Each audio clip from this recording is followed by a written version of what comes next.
Saludos amigas y amigos de Principalmente, su programa de interés jurídico e institucional. En esta entrega contamos nuevamente con la presencia del doctor Iván Gatón, destacado internacionalista dominicano, con quien repasaremos importantes temas del derecho internacional. Acompáñenos.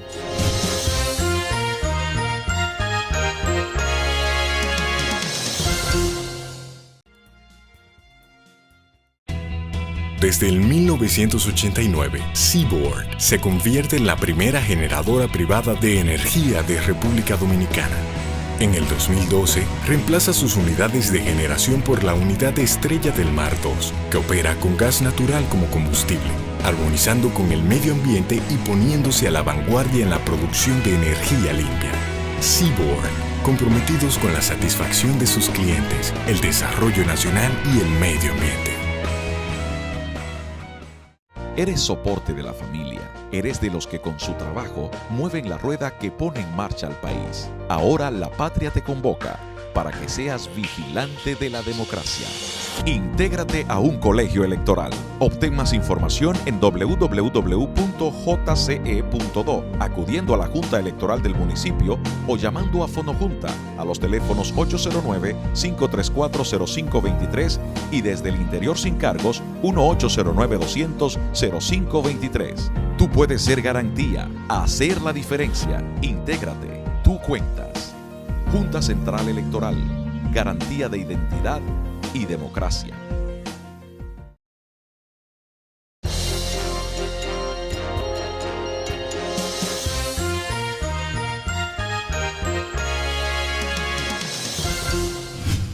Saludos amigos de Principalmente. Hoy Principalmente cuenta con la presencia de un amigo de este programa, antiguo abogado dominicano, se ha especializado en el programa más importante del derecho público, el derecho internacional público. Trata del doctor Iván Gatón. Iván tiene una larga trayectoria con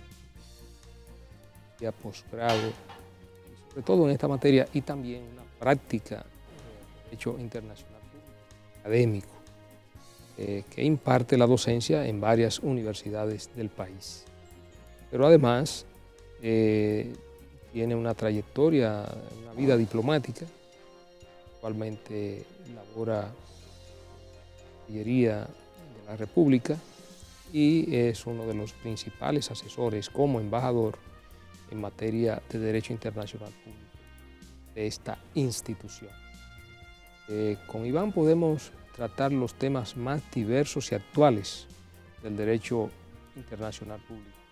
En una ocasión tuvimos la oportunidad y le dijimos a Iván que quedaba emplazado a volver a Principalmente, y hoy precisamente estamos cumpliendo con esa promesa de tenerlo nueva vez aquí con nosotros. Se han producido acontecimientos importantísimos que han impactado en todo lo que es el ámbito internacional y sobre todo en la correlación de fuerzas de las grandes potencias que son las que determinan el curso todo del gobierno internacional en este mundo globalizado, signado por la globalización de la economía y apertura del mercado, donde de un mundo bipolar hemos pasado ya, se puede decir, a un mundo multipolar. Pues nada, es un placer, Iván, placer, doctor. Placer, aquí gracias. Mira, hace unos meses se celebró el 70 aniversario de las Naciones Unidas, que es la organización que agrupa casi todos los estados reconocidos del universo. Creo que unos 192 naciones que son miembros de esta organización, que de una u otra manera ha impactado todo lo que tiene que ver el régimen de las relaciones internacionales entre los diferentes estados reconocidos hasta la actualidad. ¿Cuál ha sido el devenir histórico de Naciones Unidas desde su fundación hasta el día de hoy y qué impacto ha tenido en el manejo de las relaciones internacionales, sobre todo en el mantenimiento de la paz y la buena convivencia internacional entre los estados del mundo? Si las Naciones Unidas surgen, digamos, como el instrumento para que aquellos países que fueron los ganadores de la Segunda Guerra Mundial pudieran mejor definir cuáles iban a ser sus esferas de influencia y la forma en la que el mundo debía manejarse. ¿Por qué Naciones Unidas, teniendo a todos los países del planeta, 5 tienen la exclusividad del poder del veto, lo que se llama la pentarquía de los miembros del Consejo Permanente de Seguridad? Es decir, Estados Unidos, la República Popular China, en su momento fue la República de China de Chiang Kai-shek, hasta que en el año 1970 Kissinger inicia la diplomacia del ping-pong y entonces se le quita el apoyo a la China de Taiwán y entonces pasan a tener una buena relación con los chinos de Beijing, en este caso con Mao Zedong, o Mao Zedong, como querramos llamarle, y también con el primer ministro en ese momento y canciller, que era Zhou Enlai. Sigue Reino Unido, Francia, porque cómo dejar a De Gaulle fuera de Naciones Unidas si están los ingleses, y hay una rivalidad muy grande entre tanto ingleses y franceses, y era una forma de reflejar lo que era el poder de aquel momento, terminar incluyendo al país que había sido decisivo para vencer a los alemanes, que fue Rusia. Es decir, de 50 millones de personas que murieron en la Segunda Guerra Mundial, 25 millones eran rusos. Y para los que piensan que fue el general Invierno el que venció a las tropas alemanas, un invierno no dura desde el 1 de septiembre del año 1939 hasta el 1945. Y cuando vemos la ubicación de Alemania y la de Rusia, si bien es cierto que la temperatura en Rusia llega a 40 grados bajo cero y a 35 en invierno, usted puede calcular que en algunas zonas alemanas está en 15 grados bajo cero o 10 bajo cero, es decir, que no son del Caribe. Es para que la gente comprenda que Rusia, el comandante Zhukov, fue el hombre determinante y desde el territorio ruso llevaron a los alemanes y vieron que ocuparon Alemania hasta la caída del muro de Berlín. Entonces estos 5 países lo que reflejan en Naciones Unidas son los intereses establecidos en un nuevo mundo donde se inicia algo que usted hacía mención. Usted decía, estamos en el multilateralismo. ¿Por qué? Porque en ese espacio lo que teníamos era la bipolaridad, el enfrentamiento de Estados Unidos con la Unión de Repúblicas Socialistas Soviéticas. Pero es bueno decir que Naciones Unidas tuvo un génesis. El génesis de Naciones Unidas fue la Liga de las Naciones. La Liga de las Naciones surge con los famosos 14 puntos del presidente Woodrow Wilson, que era un presidente académico, un hombre que venía de la universidad, pero que, como refería en su momento Lloyd George, primer ministro británico, los 14 puntos de Wilson era difícil de llevarlos a cabo, de ejecutarlos, porque hasta en su momento Dios solamente tuvo 10. Entonces esto había que tomarlo en cuenta. En un mundo que siempre ha estado signado por la violencia, porque esto es importante, hasta científicamente está demostrado que el hombre, por la testosterona, tiene su impulso a la violencia, de ahí que las mujeres tengan menos niveles de violencia que el hombre.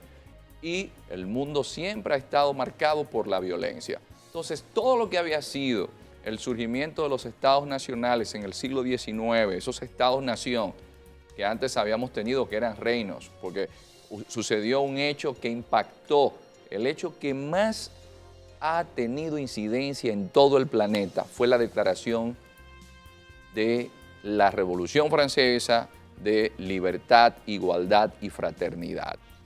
Esto, con el consulado y luego con Napoleón, que comienza a ocupar toda Europa, da un surgimiento a los nacionalismos. Esos estados nacionales que se van formando en el siglo XIX, hay uno muy especial que es el alemán, que se forma en el año 1871, lo que se conoce como el Segundo Reich, con Otto von Bismarck.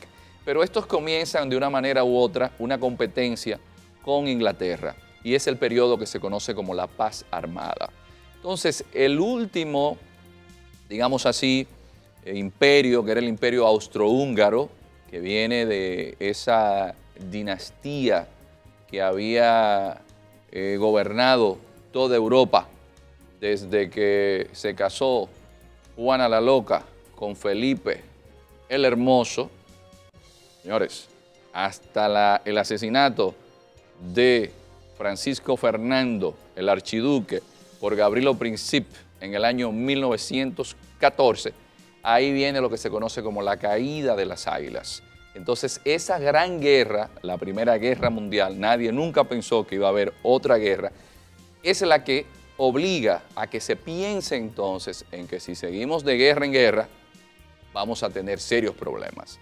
Y entonces tenemos la Segunda Guerra Mundial, y la Segunda Guerra Mundial, donde se utilizan armas atómicas, donde por primera vez no se hacen ataques en una zona delimitada de combates, sino que los japoneses hacen el experimento de bombardear la ciudad de Nanking, o Nanjing, y allí solamente en un mes asesinan más de 400.000 personas, es decir, que los civiles son incluidos, pero también las tropas aliadas bombardean zonas civiles. Entonces estábamos en una carnicería.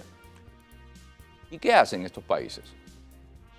Emiten la Carta de San Francisco, y mediante la Carta de San Francisco se crean las Naciones Unidas, con el gran sesgo de que Naciones Unidas realmente no tiene esa democracia, porque cualquier país de esos que mencionamos, que tenían el poder del veto, o que tienen el poder del veto, se detiene cualquier acción en el ámbito internacional. Se celebra recientemente el 70 aniversario de Naciones Unidas, y la gente dice, bueno, pero Naciones Unidas ya no funciona. Pero, como decía el magistrado, es que estamos en un mundo multipolar, y ahora se nota que Naciones Unidas o el Consejo de Seguridad se amplía, o un asunto que es impensable. O le decimos a Reino Unido, o le decimos a Francia, mira, es que el lugar tuyo tiene que ocuparlo Brasil, que tiene más incidencia que tú en términos económicos. Es que mira, India tiene que ocupar tu lugar, porque India en 10 años va a ser el país con más habitantes del planeta, más que China. Pero India también es un motor de la economía mundial, y mucha gente se pregunta cómo India tiene el lugar que ocupa en el ámbito tecnológico. Wow, evidentemente, esos números que decimos arábigos, eso viene de la India. En la India se habla sánscrito desde hace ya más de 2000 años. Nosotros hablamos inglés, español, alemán, portugués, francés, hace 500 años, 600 años, 800 años. Es decir, cuando nos vamos a China y a India, son dos civilizaciones de las más antiguas. Entonces ya lo que se llama el multilateralismo, con estos nuevos actores que fueron colonias, por ejemplo, India, de Reino Unido, que estamos viendo entonces que hay un cambio, que Brasil pertenecía a Portugal, e incluso la dinastía Braganza se muda en Río de Janeiro cuando Napoleón ocupa la península ibérica. Entonces el mundo cambió. Pero ¿cuándo cambia el mundo? El mundo cambia cuando el día 9 de noviembre del año 1989 cae el muro de Berlín. ¿Por qué?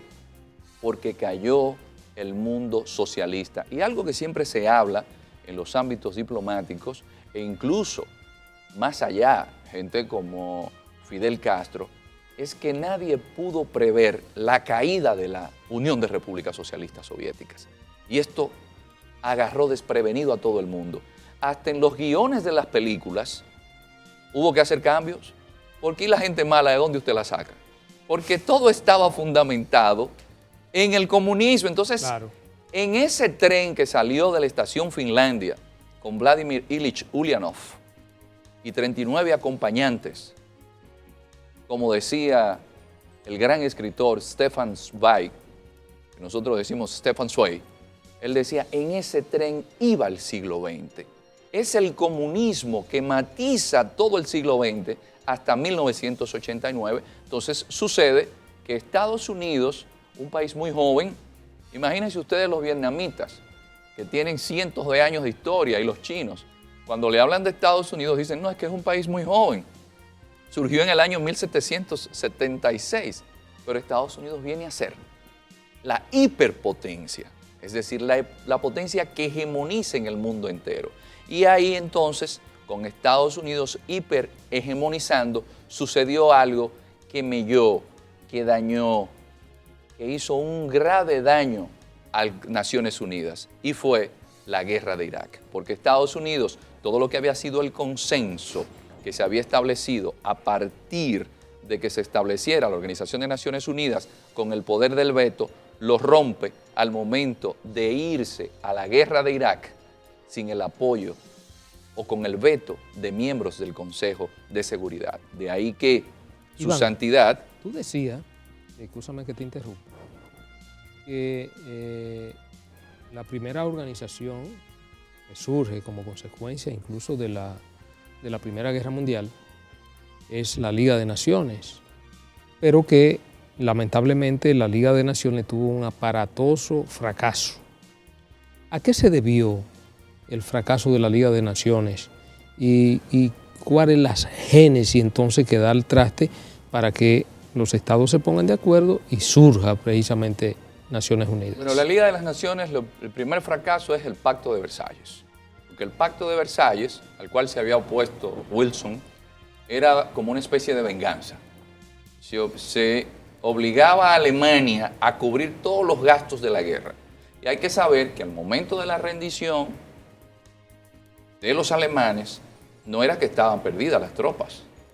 Entonces, esa firma de ese pacto que humillaba a Alemania, crea lo que se llama la ira narcisista.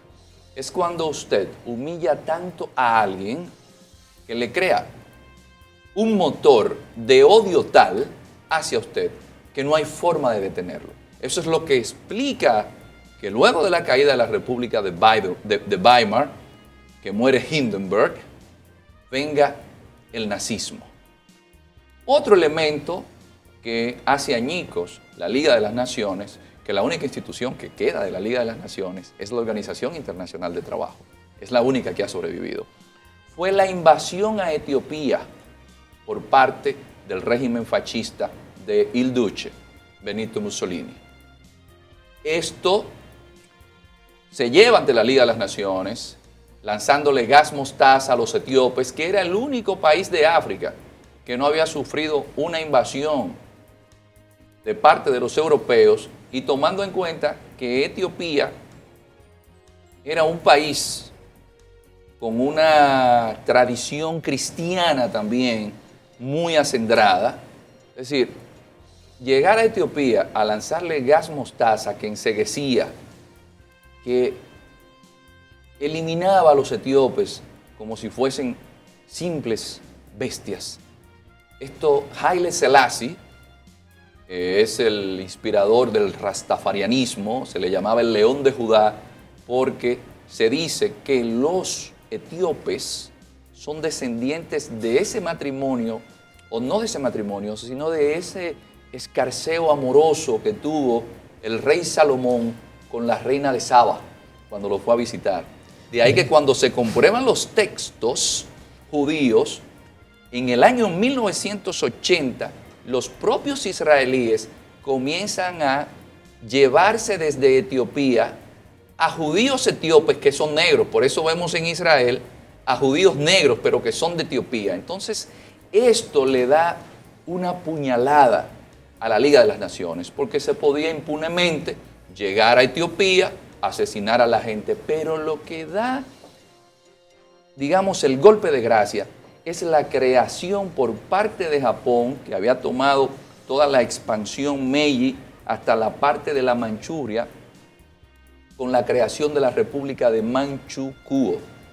Cuando gana Mao Zedong, cuando hay esa división dentro de China, que había una guerra civil y el Kuomintang se tuvo que replegar hacia el sur, que nosotros teníamos allí ya en los años 30, es bueno ver un libro que publicó la Cancillería de la autoría del embajador Chico de Espradel, donde nuestro representante allí, enviado por Trujillo, un diplomático vegano, Leonte Guzmán, hace la descripción de la situación que allí se vivía, y este Kuomintang se tiene que ir hacia Formosa, y entonces cuando vemos que los maoístas triunfan o van llegando al poder, ese ex emperador chino, el último de la dinastía Qin, que se llama Pu Yi,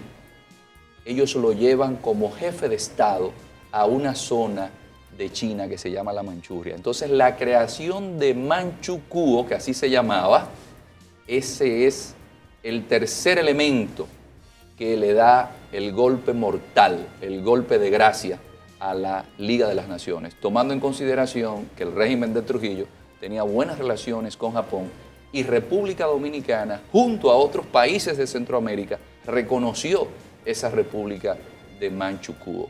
Hay una película que se llama Novecento de Bernardo Bertolucci, que ahí es donde vemos a ese emperador que después terminó siendo jardinero en Beijing, que fue a quien los japoneses pusieron como jefe de Estado de esa república. En ese mismo sentido, según tú has dicho, esta hegemonía de estos 5 países en el ámbito de las Naciones Unidas también está en crisis ahora. Y está en crisis ahora, digamos, porque más que la vigencia política de ese poder, hay otros elementos a tomar en cuenta ahora, y entre ellos la importancia económica.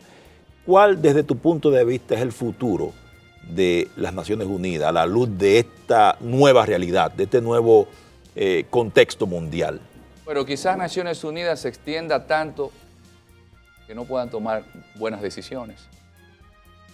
Ese es un miedo de los principales internacionalistas. Nos van a disculpar, pero siempre los principales teóricos de las relaciones internacionales refieren que un Consejo de Seguridad demasiado grande se haría casi inaplicable cualquier tipo de... O inmanejable. O inmanejable, diríamos así. Y casi inaplicable, porque sucede que, y los amigos nos van a perdonar, pero el que estudia un poco de política, lo primero que tiene que hacer es estudiar la raza humana, y la psiquis humana es lo más complejo que puede existir, y entonces con lo que tiene que ver con el poder, no hay algo más peligroso que el poder, y no todo el mundo puede tener poder.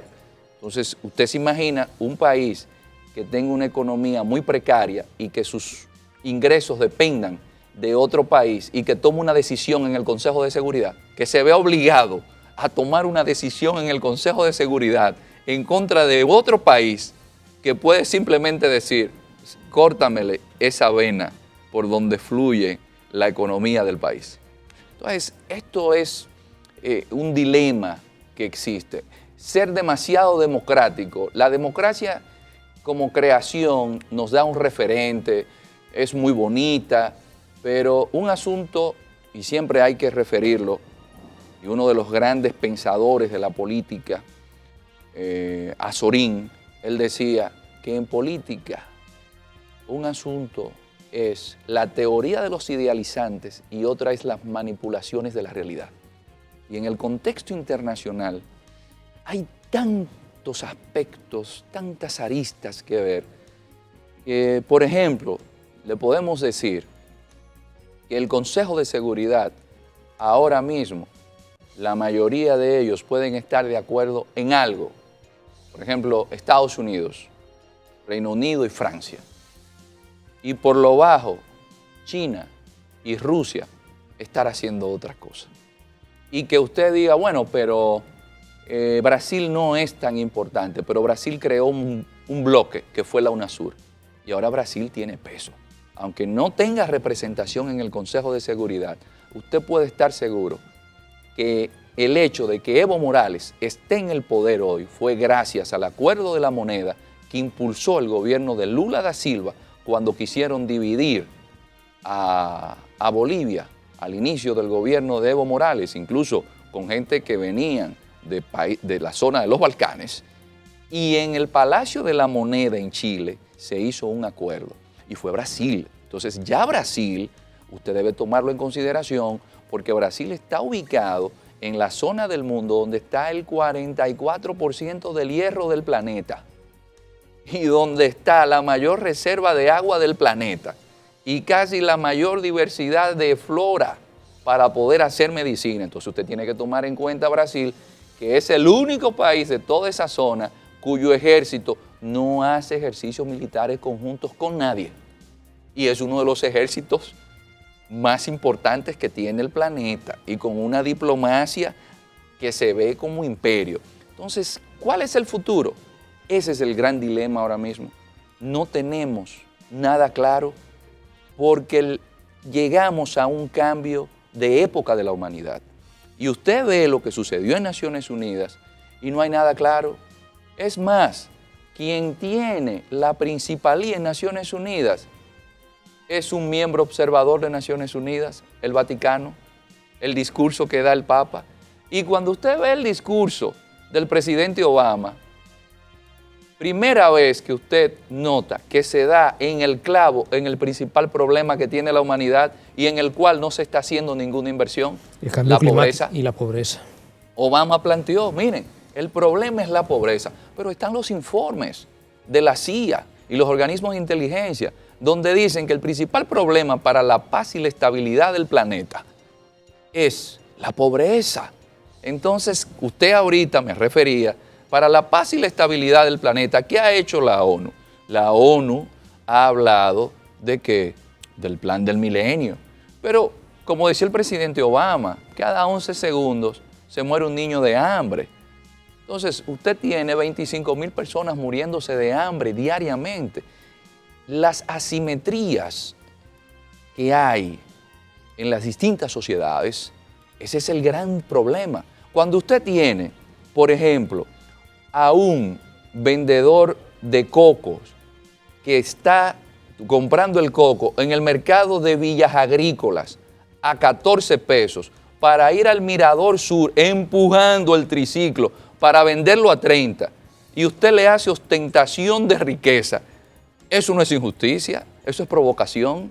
Entonces, cuando usted tiene una sociedad como en Estados Unidos, donde hay 40 millones de personas pasando hambre y más de 40 millones de analfabetos, Estados Unidos, donde usted tiene que el Papa en su discurso dice en Cuba que el gran desafío que tiene Europa es que el 40% de su juventud no tiene empleos.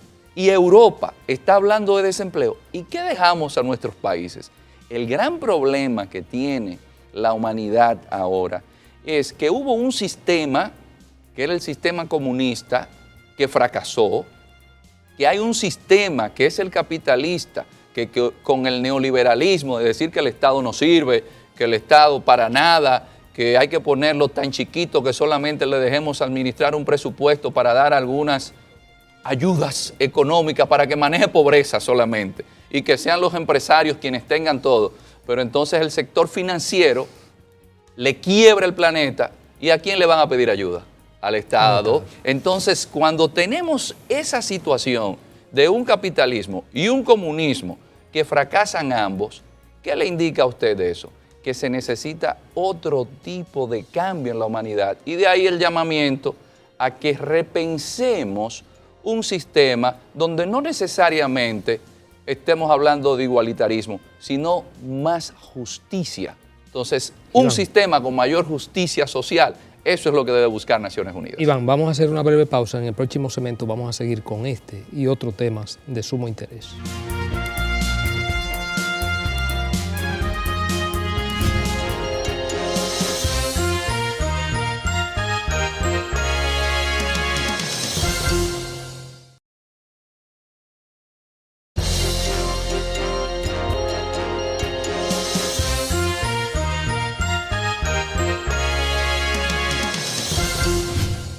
Seguimos amigos en Principalmente.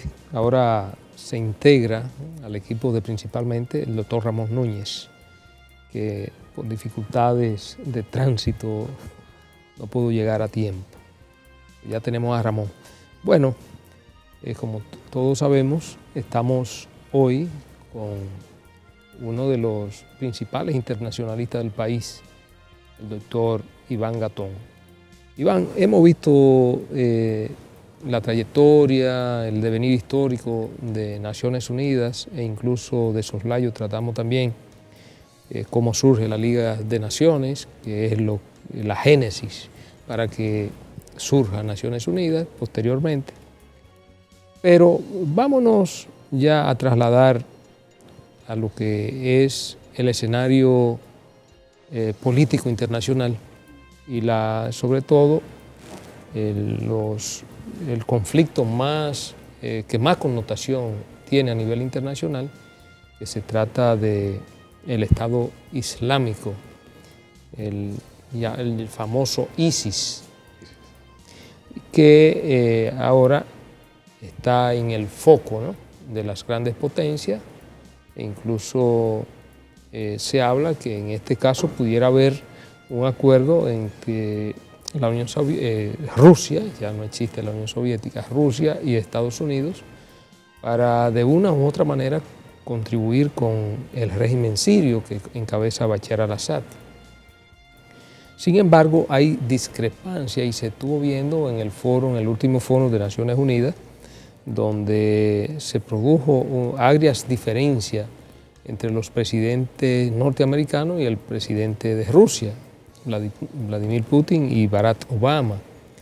La diferencia, uno que sostenía que había que darle apoyo logístico al presidente de Siria, Bashar al-Assad, para seguir combatiendo a ISIS, y otro que entendía que tanto ISIS como Bashar al-Assad tenían métodos muy parecidos. El primero porque reprime a la oposición y el segundo, ISIS, que reprime al pueblo en sentido general o todo el que no comparte sus lineamientos ideológicos, en este caso ideológicos religiosos. Pero el debate sigue ahí.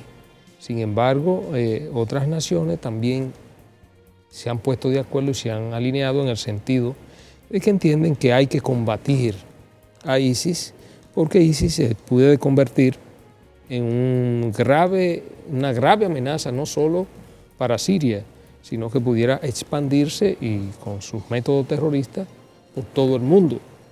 Hemos visto cómo fanáticos que responden a los lineamientos de ISIS han hecho explotar bombas en Francia, ha habido amenazas en Inglaterra, y así en otros países, y los propios Estados Unidos son blancos de las amenazas de ISIS. De manera que ciertamente esto es lo que está congregando a la mayoría de las superpotencias en términos de elegir un enemigo común, que en este caso es el Estado Islámico. ¿Cómo tú ves la configuración de fuerzas? ¿Qué queda al traste con ISIS?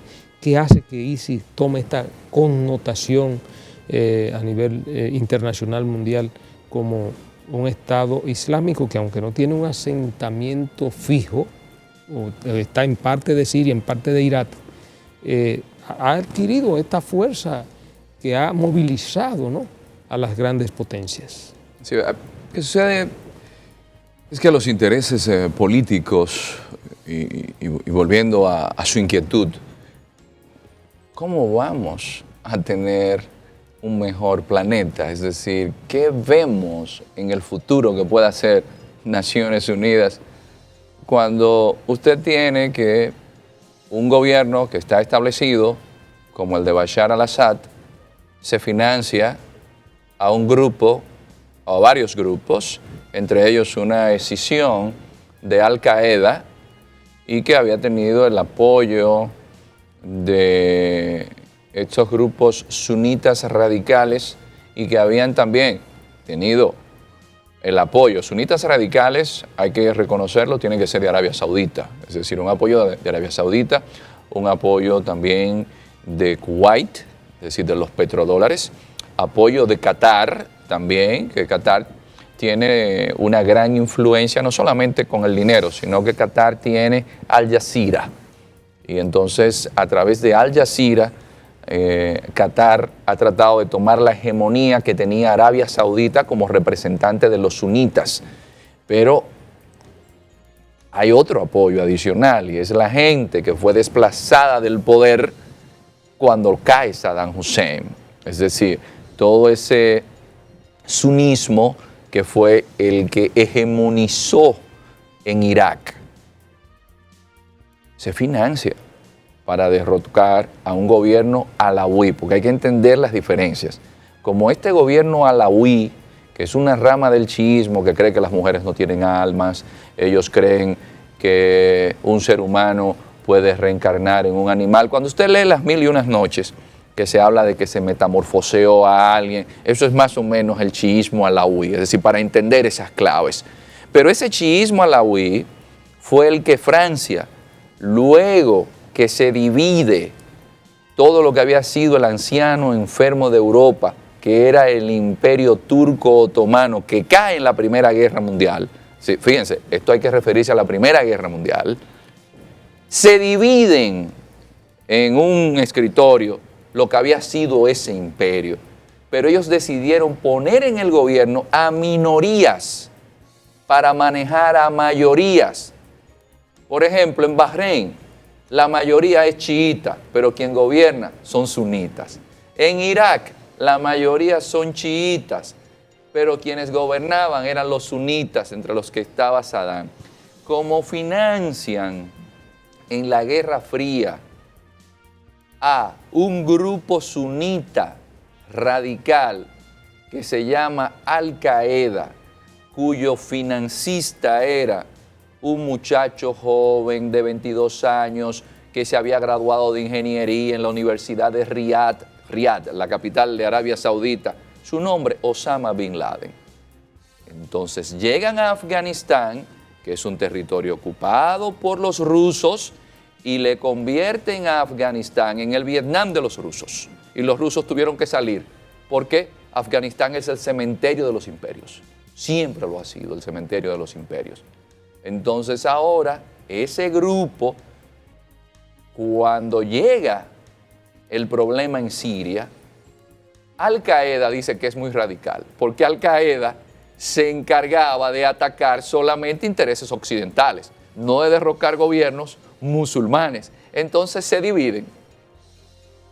Turquía, que tiene mucho que ver en todo esto, porque Turquía es un pivot geopolítico en la zona, también da cierto apoyo, pero se va de las manos porque en la zona de la frontera siria con Turquía los que viven son kurdos, que son sunitas, pero no son árabes, sino que son más familia de los iraníes en términos lingüísticos, pero que también son herederos de esa gran civilización hitita que estaba en la zona de Susa, de Ecbatana, y que son 25 millones de personas que fueron, digamos, engañados cuando se hicieron los tratados de Sèvres y de Lausanne, en los cuales se especificaba que había que darle un territorio a los kurdos. Entonces Turquía toma miedo. Pero aquí hay otro elemento más que permite que el ISIS entonces tome fuerza, y es que este grupo del ISIS, al presentarse ante Occidente, digamos así, como un grupo que puede derrocar a Bashar al-Assad, Occidente ciertamente, porque para eso están los servicios de inteligencia, se hizo un poco como el que no estaba viendo para ver si derrocaban a Bashar al-Assad. Quien toma nota es el Vaticano. El Vaticano, y de ahí el Papa Francisco, alerta porque quien hereda el cristianismo ortodoxo es Rusia. Es decir, son hermanos porque creen en el mismo Dios abrahamánico, en el Dios Abraham, al igual que los judíos, al igual que los musulmanes. De ahí que ustedes ven al Papa que tiene buena relación con los judíos, uno de sus mejores amigos es un rabino judío y también tiene buenas relaciones con los musulmanes. Entonces viene el ISIS ¿a qué?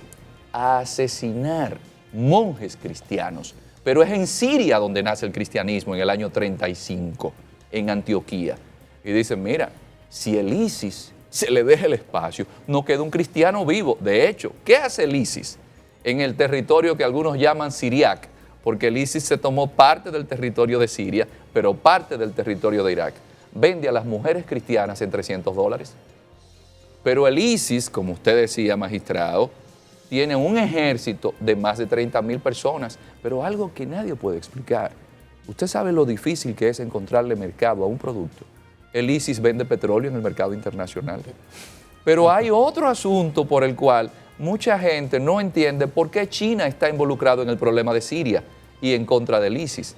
Sucede que China tiene una zona que se llama la zona de Xinjiang. Es una zona que tiene casi 3 millones de kilómetros cuadrados. Señores, República Dominicana y Haití no llegan a 100.000. Es para que ustedes tengan una idea. En esa zona viven turcófonos, es decir, que no son chinos, son musulmanes y son uigures. Y hace apenas unos meses, un grupo terrorista de ellos llegaron a la plaza Tiananmen y cometieron un acto terrorista. Pero también fueron al tren de Beijing y con una espada comenzaron a matar a todo el que estaba ahí. Entonces los servicios de inteligencia chinos dicen que en Turquía se están preparando terroristas que están yendo a territorio chino. De ahí que los chinos, por lo bajo, en esos juegos que se dan de poder, de una manera u otra, están apoyando a Bashar al-Assad. De ahí que Putin, que dicho sea de paso, cumplió 15 años como jefe de gobierno, desde que Boris Yeltsin le da el paso. ¿Cuál fue la primera acción de Putin? Eliminar a los musulmanes que no estaban con el régimen ruso. ¿Dónde? En Chechenia. Prácticamente destruyó Grozny. Y cuando se le habla a Putin de que los musulmanes desean tener una gran mezquita en Moscú, dice él, ¿cuáles musulmanes son? No es Arabia Saudita, dice él, bueno, que me permitan tener una iglesia ortodoxa ahí en Riad. Pero eso no lo van a permitir. Entonces él dice, a mí que nadie me hable de libertad religiosa si yo no puedo también tener allí mi iglesia. Entonces la gente piensa que lo de Putin es un asunto de solvencia testicular. No, es una cuestión de lógica de poder y de cómo se manejan los intereses en el mundo. Putin se dio cuenta que el fundamentalismo islámico iba a ser el cáncer, que le iba a hacer metástasis en toda esa zona del Cáucaso, que son musulmanes, pero no son musulmanes con apariencia árabe, son musulmanes caucásicos, blancos. Doctor Gatón, precisamente ahora que usted menciona a Putin, mi pregunta iba en ese sentido y quiero aprovechar que usted ha introducido el tema. La desaparición de la Unión Soviética pudo dar la impresión de que caía un imperio, pero Rusia, hoy en día, ¿qué es? ¿Es un imperio decadente o con ese liderazgo tan fuerte de Putin en el mundo actual? ¿Cuál es, por ejemplo, esto último de Crimea, donde hace una demostración clara de fuerza y todo el mundo parece haber tenido que quedarse tranquilo? ¿Cuál es la situación de Rusia en el escenario mundial, en ese juego de poder? Bueno, Rusia en el escenario mundial, por supuesto, ya no es la Rusia que dejó Gorbachev cuando inició la perestroika y la glasnost, y que vino Boris Yeltsin al poder, que se convirtió, todo cayó, fue un desastre en ese momento. De ahí que oportunamente Putin, un país con tradición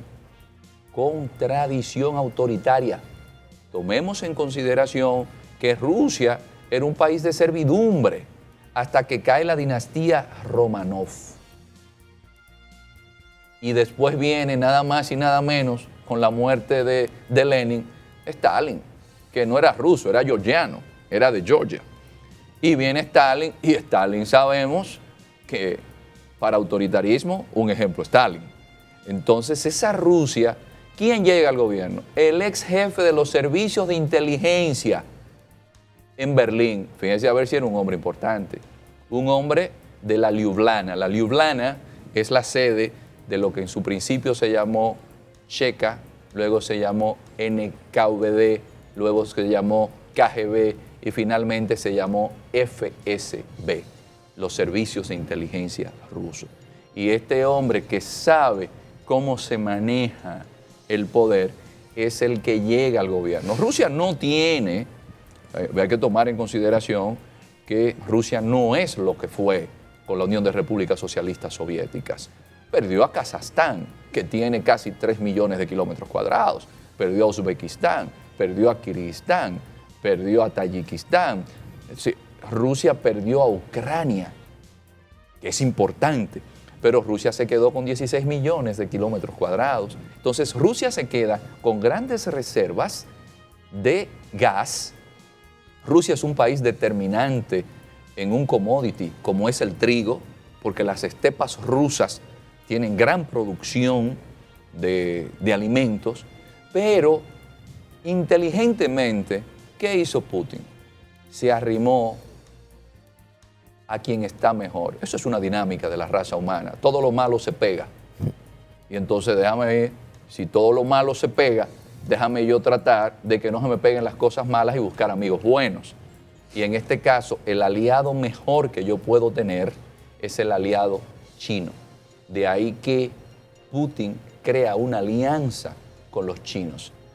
Y no hay que ver a Putin solo. Cuando usted ve a Putin, ve a Xi Jinping, porque ambos están actuando en conjunto.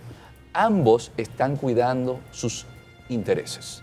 Eso es lo importante, ver cómo China, en el tablero internacional, con quien tuvo diferencias, como fue Rusia en su momento, los chinos se han acercado y a todo el mundo lo han ido manejando. Entonces, esa Rusia, evidentemente, con Putin en el gobierno, es otra Rusia. Pero no podemos dejar fuera que quien ayuda mucho a Putin con un acuerdo que es el negocio más grande que se ha hecho en el siglo XXI, con un gasoducto cuya inversión es de 400.000 millones de dólares, es China. Pero quien mantiene a Estados Unidos es China con los bonos del Tesoro. De ahí que antes de esa cumbre que mencionaba el magistrado en Naciones Unidas, Xi Jinping se reunió en una visita de Estado donde hubo salvas de 21 cañonazos en honor ¿a quién? Al príncipe Xi Jinping, que es un hijo de príncipe. Es decir, y esto es importante también, nosotros vemos la élite de poder en China. Xi Jinping es hijo de quien fue jefe de propaganda del Partido Comunista Chino y hombre de confianza en su momento de Zhou Enlai, que cae en desgracia en la Revolución Cultural. Y desde que era un jovencito, lo fueron preparando. Xi Jinping dura 5 años, porque esa es la forma que se maneja el gobierno en China. Pero en los 5 años ya la reelección está segura.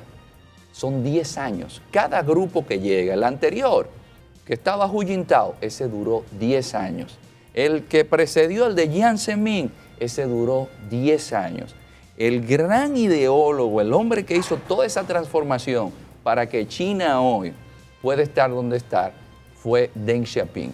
De ahí que Fukuyama dice que para él el hombre más decisivo e importante en el siglo XX fue Deng Xiaoping. Pero Rusia y China están articulados y, como decía el magistrado muy claramente en la introducción, ese multilateralismo se ha hecho eficaz porque usted tiene dos actores, Rusia y China, solamente en territorio, hacen más de 25 millones de kilómetros cuadrados, pero también económicamente son dos actores fundamentales que hay que tomar en consideración. Es decir, que ya no existe esa hegemonía de Occidente, sino que el mundo se ha movido un poco hacia el Oriente. Iván, vamos a aprovechar para hacer una última pausa y en el próximo segmento ya vamos a recapitular. Yo sé que 1 hora es poco tiempo para tratar contigo de estos temas. Vamos a recapitular sobre los mismos aspectos que hemos estado hablando, sobre todo sobre el Estado Islámico. Volvemos.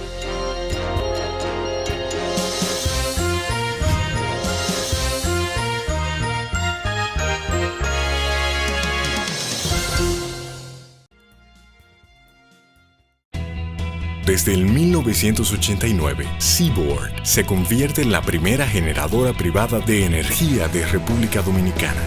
En el 2012, reemplaza sus unidades de generación por la unidad Estrella del Mar 2, que opera con gas natural como combustible, armonizando con el medio ambiente y poniéndose a la vanguardia en la producción de energía limpia. Seaboard, comprometidos con la satisfacción de sus clientes, el desarrollo nacional y el medio ambiente. Eres soporte de la familia. Eres de los que con su trabajo mueven la rueda que pone en marcha al país. Ahora la patria te convoca para que seas vigilante de la democracia. Intégrate a un colegio electoral. Obtén más información en www.jce.do, acudiendo a la Junta Electoral del municipio o llamando a Fonojunta a los teléfonos 809-534-0523 y desde el interior sin cargos 1-809-200-0523. Tú puedes ser garantía, hacer la diferencia. Intégrate. Tú cuentas. Junta Central Electoral. Garantía de identidad y democracia.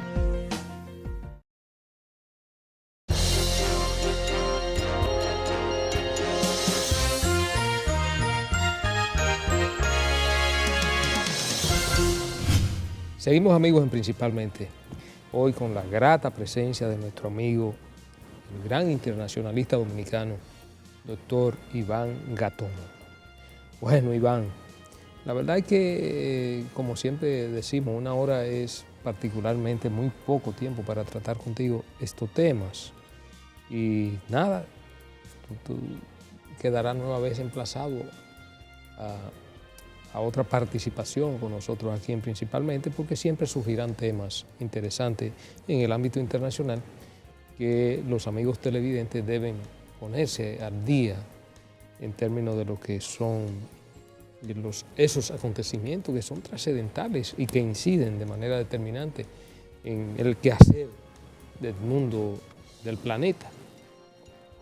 Pero ya para recapitular, este asunto que tú abordabas y sobre todo la explicación de los orígenes del Estado Islámico, que es una especie de califato, que es importante que tú le expliques al público Principalmente en qué consiste. Se habla mucho, bueno, que es un califato. ¿En qué consiste el califato que representa ISIS, el Estado Islámico? Bueno, cuando el profeta Mohammed bin Abdallah al-Muttalib bin Hasima, mejor conocido como Mahoma, hace lo que se conoce como la Hijra o Égira y se va de la Meca a Medina, establece un gobierno donde él viene a ser una especie de lo que fue Solón en su momento en la antigua Grecia. Pero allí vivían judíos, que los judíos lo apoyaron. Allí, entonces, el profeta no es simplemente profeta, sino que también es gobernante. Y se establecen las bases de lo que es el Islam. El Islam, el Corán, el profeta recibe del arcángel Gabriel, que ese es el que da las buenas noticias siempre. Ese fue el que le dijo a María, mira, tú vas a tener un hijo que no va a ser concebido por relación. El ángel Gabriel es el hombre clave. Llega y entonces al profeta le dice, mira, aquí está lo que va a ser el libro que tú necesitas. Entonces ahí viene el Corán, porque el profeta no sabía leer ni escribir. El que hacía ese trabajo era Said, el C-I-D, de donde viene el apellido Sid, que en árabe significa Señor. Entonces, él toma esos escritos y de ahí viene el Corán. El Corán se divide en suras, que son como si fuesen la Biblia, capítulos. Y entonces tienen los versículos que nosotros llamaríamos aleya, por ejemplo. Hay algunas similitudes, es decir, referencias que concuerdan de una forma u otra con la Biblia, porque el Corán lo que hace es que adopta todos esos patriarcas que había tenido el judaísmo y el cristianismo, porque es una religión que viene del padre Abraham. Me explico. Cuando sucede el diluvio, que lo vemos en el Génesis, Noé tenía 3 hijos. Y de esos 3 hijos había uno que era Sem. Y ese llamado Sem es el que inicia esa genealogía que va con Shela, con Eber, con Peleg, con Reu, con Terá. Y entonces Terá, que es el papá de Nahor y de Abraham. Y entonces ese Abraham es el que Dios le dice, viviendo en Ur, en Caldea, lo que es la zona del Tigris y el Éufrates, nos ubicamos en el Irak actual, le dice, te voy a dar una tierra, sal de allá. Y cuando va subiendo, cruza por la zona de Harán y se detienen, y de ahí siguen hacia la zona de lo que hoy es Palestina.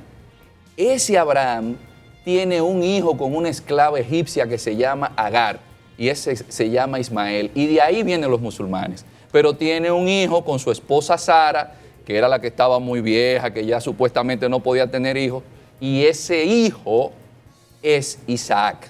Entonces, judíos y musulmanes vienen del mismo tronco abrahamánico. Entonces, lo que hace el profeta Mahoma, que lo vemos en el Corán, son elementos. Por ejemplo, Abraham se llama Ibrahim, David es Daud, Jesús es Isa, María es Miriam, pero él crea un concepto de califato porque él en árabe se le llamaba jalifa, porque jalifa en árabe significa jefe o sucesor.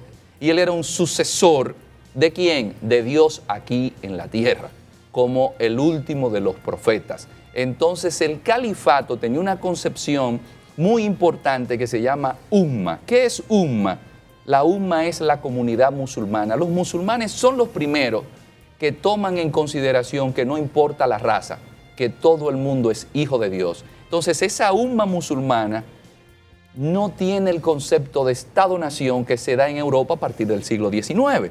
Entonces el califato es la visión de una civilización bajo la égida de una religión, y en este caso la musulmana, que es la que da todo lo que viene a ser los valores, porque la religión da incluso la referencia de que usted puede o no puede comer, porque un musulmán no va a comer carne.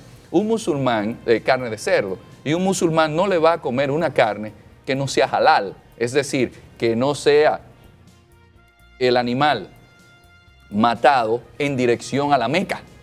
Por eso ustedes ven en muchos restaurantes en Estados Unidos que dicen comida halal, es para que puedan los musulmanes comer allí. Entonces, hasta en lo sexual, hay algo que se llama en el Islam hadith. Los hadith son las cosas que hizo o dejó de hacer el profeta. Y entonces hasta para tener sexo hay que tomar en consideración qué hizo y qué no hizo el profeta. Porque los hadith sirven como de referencia. Entonces, el Islam es una religión que no tuvo, y eso es bueno decirlo, una reforma protestante como sí tuvo la iglesia cristiana, que hubo un Martín Lutero, que sacó 95 tesis en Wittenberg. Por eso ustedes ven que en el Islam hay una serie de conceptos que se quedaron anclados en una sociedad tribal. Y un concepto que trae Ibrahima Awad Ibrahima al-Samarradi, mejor conocido como el califa al-Baghdadi, es que toma todos los elementos del inicio del Islam para que le sirva de referente a gente en el siglo XXI. Y uno de ellos es el califato. Bueno, la verdad, Ramón, que una lección. Que con Iván es una cátedra de Derecho Internacional Público y sobre todo historia, ¿no? Sí. Historia del Derecho Internacional Público. Iván, indudablemente que tú quedas emplazado nueva vez en una próxima oportunidad para que abordemos los temas de interés y actualidad internacional. Muy agradecido. A usted, muchas gracias. Gracias.